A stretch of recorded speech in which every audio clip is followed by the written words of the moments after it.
Kim Jong-un was born in early January in the 1980s. However, the exact date and year remain a subject of uncertainty. He is the youngest son of Kim Jong-il and the grandson of Kim Il-sung, which automatically set him on the path to inheriting power in the state. In childhood, he spent part of his education abroad, attending a private school in Switzerland where he was taught under a different name.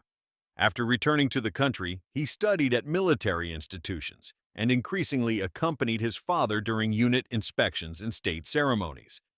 Preparations for succession included awarding him ranks and titles and placing him within party military structures to build his authority. The death of Kim Jong-il in December 2011 accelerated the official announcement of Kim Jong-un as the country's supreme leader. In the first months after taking power, he focused on consolidating his position through personnel purges and the appointment of people loyal to his persona.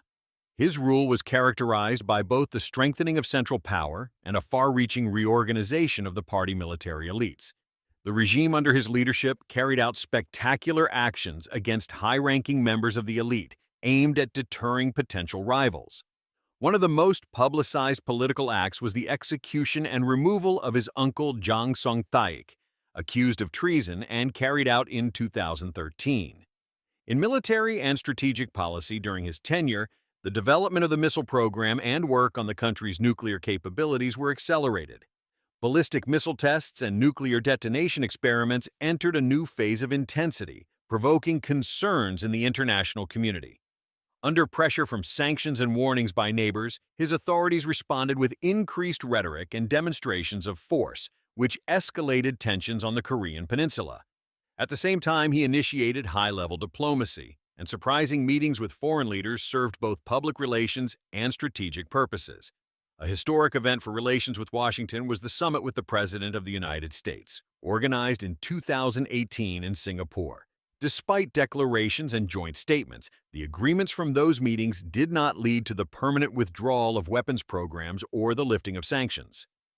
Domestically, the cult of personality expanded strongly, and propagandistic narratives were combined with rhetoric about the country's independence and national strength. The image of the ruling family and 3 generations of leaders was consistently showcased to reinforce dynastic continuity and legitimize power. On the economic front, attempts were made at reform and increasing productivity, but structural constraints and international sanctions hindered the effects of those measures.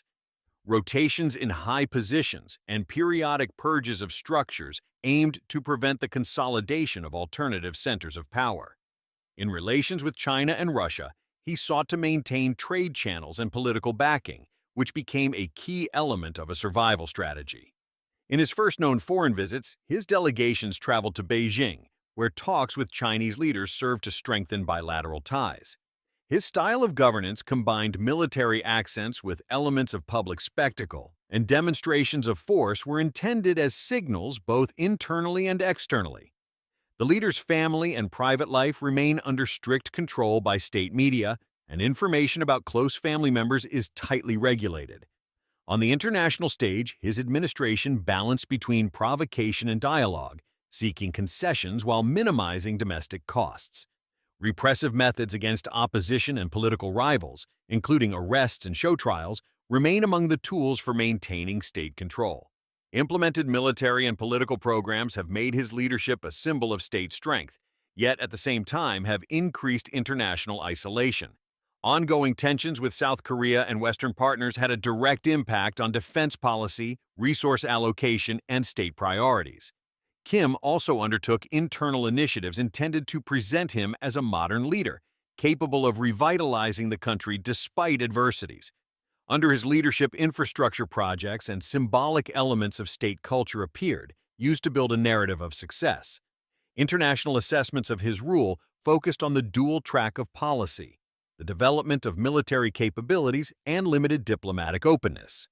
Expert analyses emphasize that his style of governance mixes pragmatism with the brutal maintenance of order and the centralization of power. Predictions about the regime's later fate are tied to internal uncertainty, demographic factors, and economic and diplomatic pressure. The figure of Kim Jong-un has become one of the main focal points for international media and strategic analyses concerning Asia. His path to power and methods of governance remain the subject of intensive research, both in the context of security and human rights. Information about his health, private life, and succession plans is often the subject of speculation and cannot always be independently verified. Over the years, his actions have influenced regional security arrangements, forcing neighbors to adjust their own defense policies.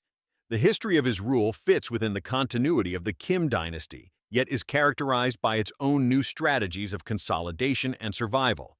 The future of North Korea depends on many factors, including decisions by internal elites, international pressure, and possible changes in neighboring countries' policies.